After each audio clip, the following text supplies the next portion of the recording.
Vamos a realizar un viaje en el tiempo para conocer la prehistoria, la época íbera, la romana y la visigoda en nuestro territorio. Y como en todos los lugares, son las personas las creadoras de su propio relato. Queremos que conozcas la historia completa, a través de sus figuras principales que han sido invisibilizadas durante demasiado tiempo. Porque las mujeres son una parte fundamental de nuestra sociedad y queremos darles su sitio. Queremos reconocer su valía en la creación de nuestro territorio y en nuestra historia. Te damos la bienvenida a La Ruta Olvidada.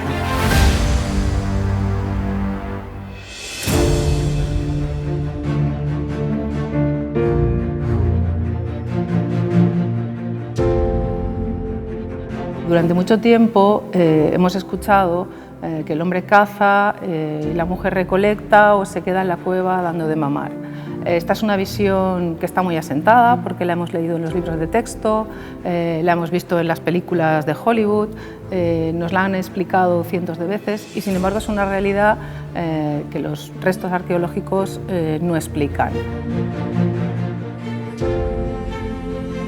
Durante toda esta evolución del Paleolítico conocemos cuál es la tecnología, cómo evoluciona esa tecnología de la piedra tallada, del hueso, conocemos cómo se hace una punta de flecha perfectamente o cómo se hace un arpón de hueso para pescar, pero no sabemos de quién es la mano que talla esa flecha y no sabemos de quién es la mano que usa el arco, por ejemplo, en un momento determinado.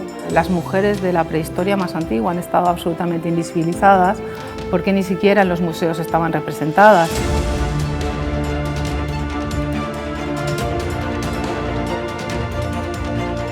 En 1998 la UNESCO decide declarar el arte rupestre levantino del arco mediterráneo como Patrimonio Mundial de la Humanidad, donde nos dejan representadas en esas paredes sus vivencias, sus relaciones y sus actividades. Dentro del conjunto de yacimientos del arco mediterráneo que existen en Valencia, tenemos sin duda, yo creo que el gran destacado serían las cuevas de la Araña. Después, la evolución del levantino parece que tiende a hacer desaparecer la figura femenina, pero una de las salvedades interesantes que tenemos es precisamente en la Araña, en las cuevas de la Araña, en Vícor, está la figura de la recolectora de la miel. Es única. A Vícor vienen a visitarnos gente de todo el planeta y cuando hablo de todo el planeta me refiero a gente de Japón, gente que viene expresamente desde Nueva York a conocer la escena, gente que se desplaza desde Australia.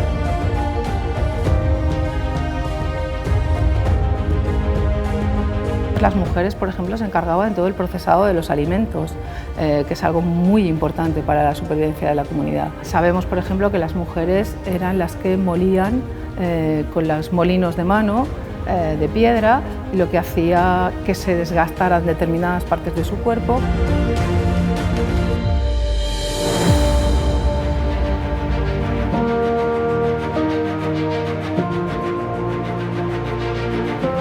Durante mucho tiempo se consideraba que las mujeres no participaban en todo el proceso de la elaboración de la metalurgia. Sin embargo, se han hecho diferentes estudios y se ha probado que no hay ningún motivo para pensar que las mujeres no participaran en el aprovisionamiento de la materia prima o en el procesado.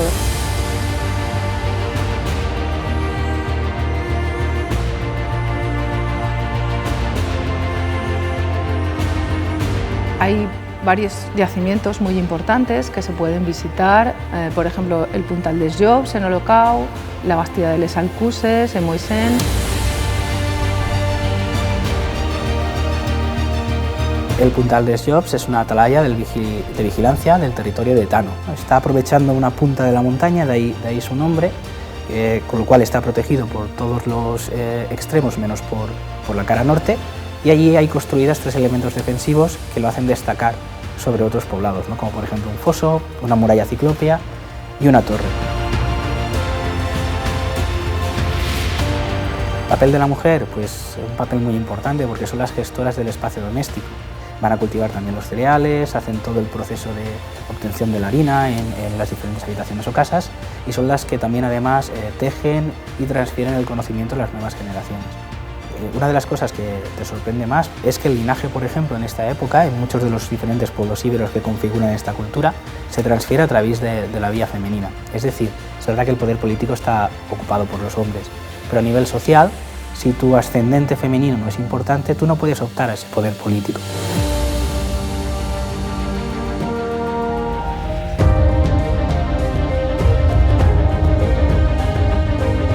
La mujer en época republicana va a ser diferente a la de época imperial. En nuestro territorio las podríamos seleccionar en dos grupos, aquellas que pertenecen a la alta sociedad. Tendríamos a esas mujeres de la dinastía Julio-Claudia, a esa Cornelia Escipión en época republicana que mantuvo el salón en su casa, y cuando hablamos de un salón es muy parecido al del siglo XVIII, ese tipo de salón donde se reúnen en su casa intelectuales. Ella pertenece a ese círculo de los Escipiones y que realmente tiene la conexión con Sagunto porque fue su abuelo junto con su padre los que dieron el paso adelante para que la península se decantara hacia el lado romano.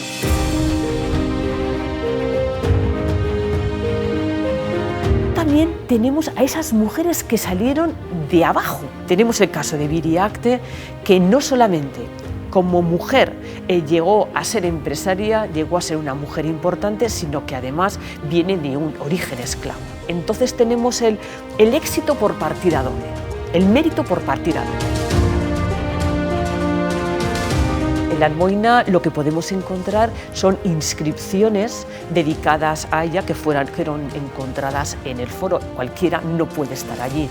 Si tengo una inscripción dedicada a ella ahí es porque desde luego es un personaje importante.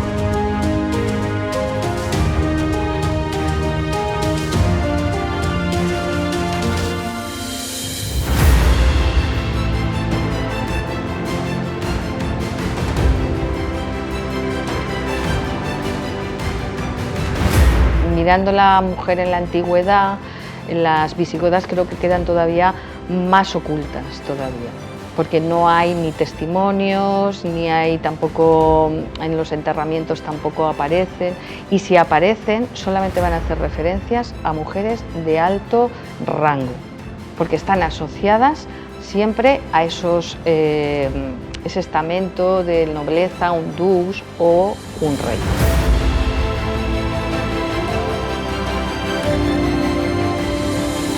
Las mujeres no aparecen.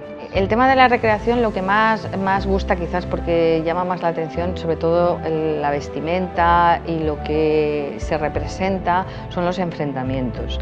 Pero deberíamos, o por lo menos a nosotros nos ha gustado proyectar y documentar la cotidianidad.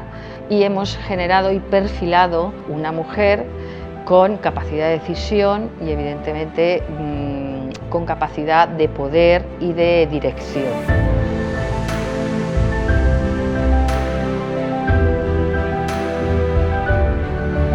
Llevamos trabajando ya bastante tiempo, tanto desde las universidades como desde los museos, por superar este sesgo importantísimo. Nos han contado una historia en la que solamente había una clase que estudiaba, que eran los hombres de clase alta, y esto es lo que nos ha llegado. ¿Y dónde están las mujeres?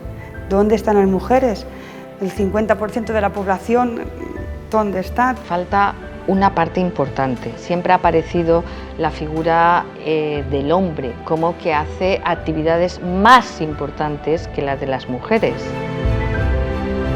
Los discursos se hacen o bien desde las oficinas de turismo, o bien se hacen desde las universidades o se hacen desde los museos. Y es la creación del discurso la que da la posibilidad de visibilizar. Es una labor colectiva en la que nos tenemos que poner de acuerdo diferentes instituciones para ofrecer al visitante la mejor información posible, de más calidad y más actualizada. Y ahí, desde luego, las mujeres tienen que estar.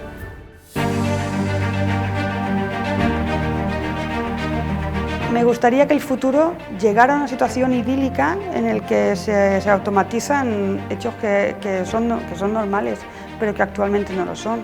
que es que tengamos que estar ahí preguntándonos constantemente dónde están las mujeres. Desde el presente y conociendo el pasado, si valoramos estas actividades, dejaremos de minusvalidar el trabajo de las mujeres en las sociedades presentes. Si entendemos todo esto y lo incorporamos a nuestra sabiduría, probablemente seremos mucho más igualitarios, mucho más inclusivos en esta sociedad. De alguna manera reivindicar que la historia y el conocimiento de lo que nos ha pasado a lo largo de la historia de la humanidad nos sirve para entender y sobre todo para procurar ser mejor seres humanos. Aquí sigue habiendo un género por encima del otro, con derechos por encima de los otros. Los beneficios, evidentemente, de entender cómo es el pasado y de aplicarlo en un presente es que el futuro pueda ser mejor, porque si no, poco sentido tiene esto, A mí me gustaría que en el futuro, por ejemplo, no hicieran falta hacer este tipo de reivindicaciones, sino que yo como historiador, ¿no?, en la propia elaboración del discurso histórico, que después se va a difundir a través del turismo, tengamos en cuenta a todas aquellas personas que forman parte de una sociedad, no solo hombres, sino también mujeres, niños, ancianos, de todas las edades y géneros. Las rutas olvidadas nos llevan a descubrir territorios y mujeres extraordinarias.